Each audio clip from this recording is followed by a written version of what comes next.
رخصنا PKK دیسا ولو چاوی خبردای کۆمکوژیەکی دن لە باشوورێ کوردستانê şerekî din li Darbixê û dest bi yanî xewlo hazir kiriye ji xwe dewleta Tirk aniye aliyê reşkirin, gev xwarin, medya PKK îdî bîyî fabrîkeya çopê ya û medya çêkerê PKK ê wekî Ahmed Dicle û ev ê din eynî bûne wekî wekî ez çi bêjim yani erebeyên çopê yan jî sandoqên çopê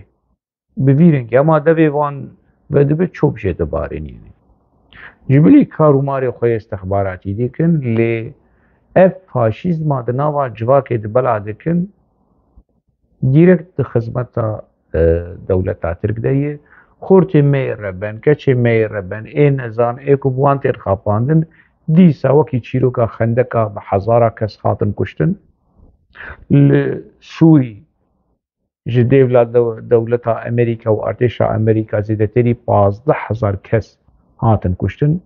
niha ji pêşmerga ji gerîla ji kesên sivîl PKK wilo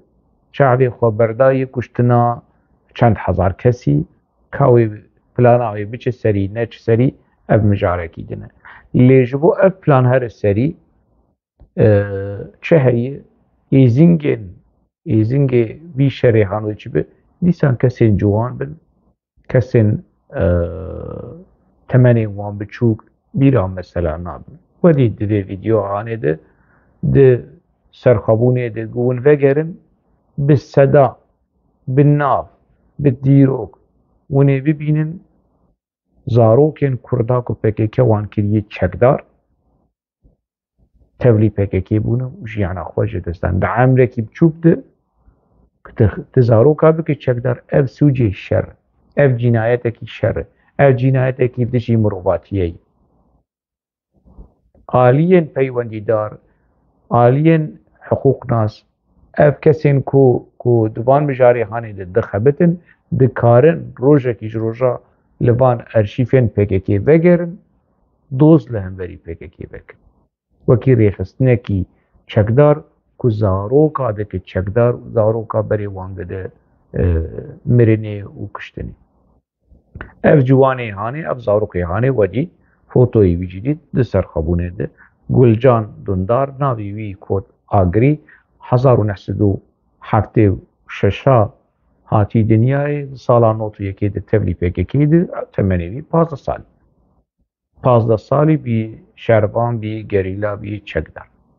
jiyana xwe di 80 de wenda kiriye li gorî înformasyonê ku di wedî 22 salî ti xêr ji emrê xwe nedî ti xêr ji zaroktiya xwe nedî ji ciwaniya xwe tiştekî xêr nedî ji bo Kurdistanekî serbixwe û azad çûbine axiya veşxwarbine nav û behsa çi dike PKK behsa çi dike û ev xwîna han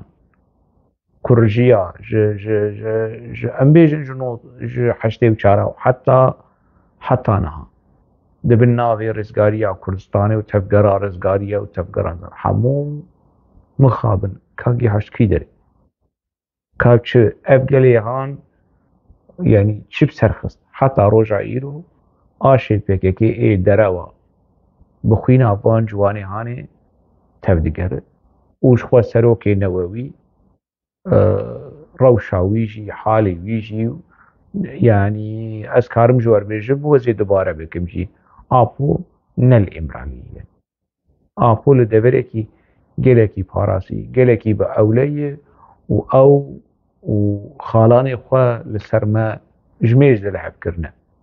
ji xwe digot ku diya me Tirk û Tirk xalanê wî xal û xwarzê ê Tirka li ser gelê Kurd doza gelê Kurd li Bakurê Kurdistanê li Rojavayê Kurdistanê li Başûrê Kurdistanê li ser me lehevkirine ev kengî Kurdê me yê Bakur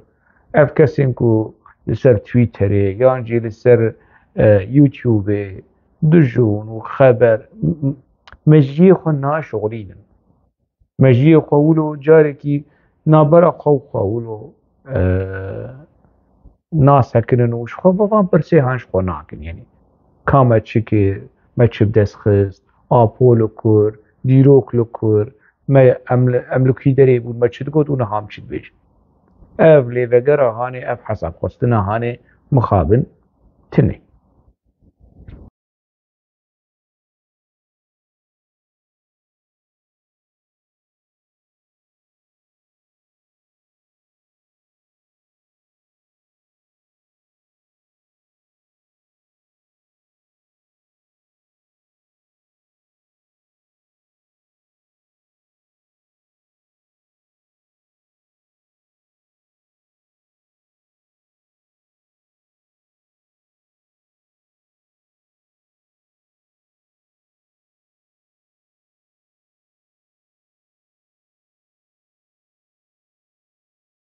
جبو خده يعني وشخر لي بنرن يعني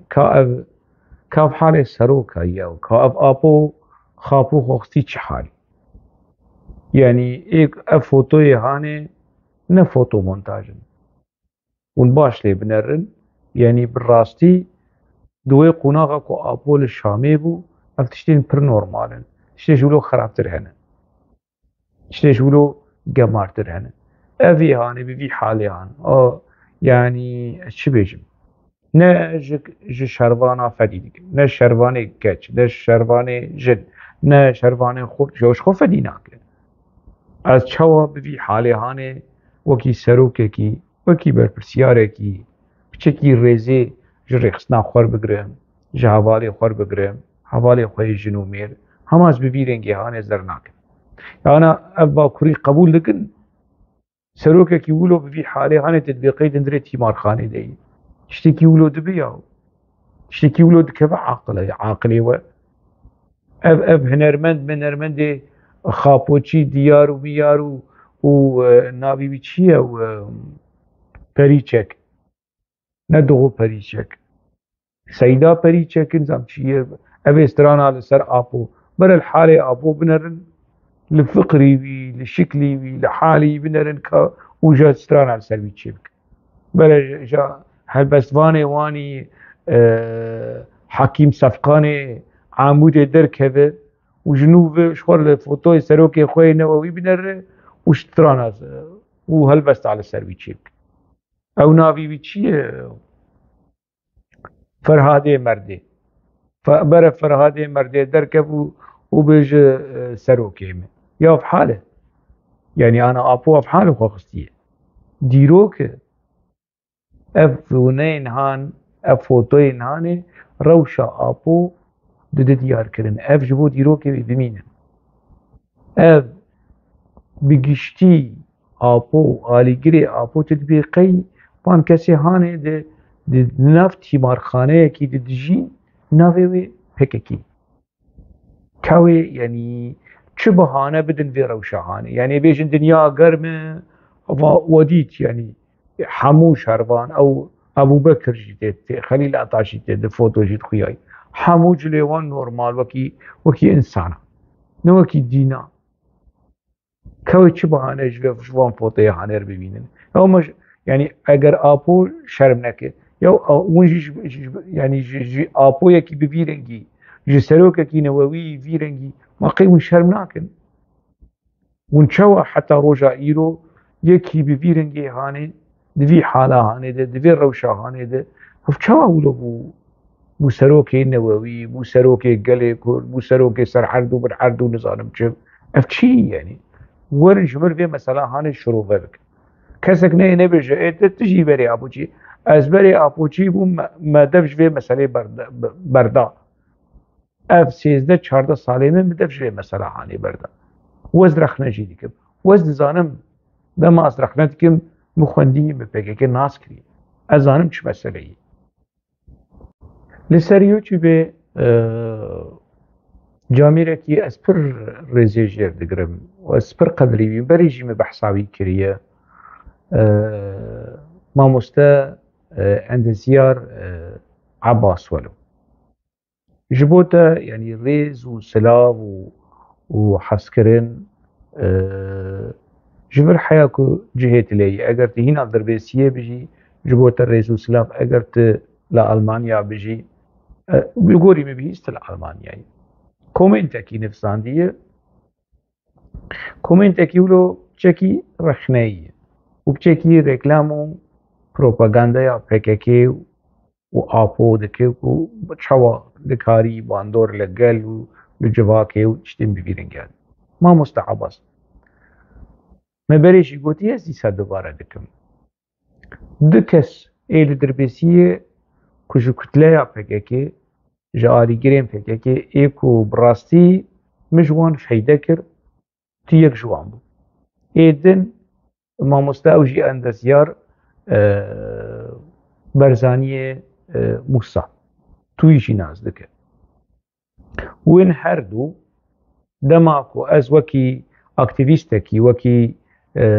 چالاکوانکی دناوا PKK ده مکار دکر از دهاتم جمع مفیده جوه دکرد ممورال جوه دکرد ما مستعباس باور بکش خواده دم از دهاتم جمعه يعني ملتقو ناسكم كو اف كسيهان اف جاميري هاني دخينه مرد كار يعني مرج جباتاوي تيرنابه ومرج فيدلك ويشاغي كادري PKK مسؤولي PKK يعني رخنا المذكرين قلت شو ما يعني تدماغ بعباس رولود بقدينه اف يكج ندهشتن كو امشته بشكي هيني تشنابه بن از دچوم مجمع عباس من مثلا مديد كتابين وكي دن دخينه تشني دن دخينه جدرواي چرچوه ادبيات PKK و كتابين PKK و آپو تشني دن بدچو برتوخانه اوي هن برتوكولو دعانين نين PKK تشنين درواي يعني برتوخانه PKK يعني تشنين نور الجويد ديتن اج ما مستوى خور بيجم اج براي خور بيجم يعني براستي من دوی عمری هانه ده يكود ناو PKK ده يكود ناو درباي PKK ده مفرخون ارشيفا PKK تيروكا PKK اتزانم چیروک آپوجی از باش زانم کتاب آپوجی از باش زانم مپارزر آپوجی دیتن لدمال استانبول يعني از باش نزيكي مسألة دماكو از رخنا لPKK ديكم اتزانم اتشد بيجم جبنجهكي كو ايدي مسألة جمر الزلالة نما اجي وكي بري بچيروك ميروكي آپو ورم خاپاندن پرتوكين آپو مخوندنه يعني يكجي برنستي بين لكولين وكولينا كجي درهبن آپو همو پرتوكين خواهي كتاب شمركوتي شهرستان یا دموکراتیک و نظام شو مخوند بری ورن چاپ کرن مخوندن ورگر او یا عربي اف صالح مسلم جمرشان قاشو محاضرية پرتوكه كي لسر آپو دكر دماز آپو چي بو لسالين 10,000 ده ليم او پرتوك سكنا جبركو هناك از آپو چي ده هندريوي پرتوكه ده كل سر آپو من هناك رخنا لآپو كر PKK قبول نتكر وان رخنين ولو بچوك PKK قبول نكر من سكنا مقواز قبول از ناهيلم اف پرتوك در نكر جمر نرازم وستاندن اكو آماده کرنا به پرتوكه ده بره هر لي از پرتوك وكي آپو دبي بچك رخنا جي هبه ويش هاغي از آپو چي من رخنا لآپو جي دكر نو يعني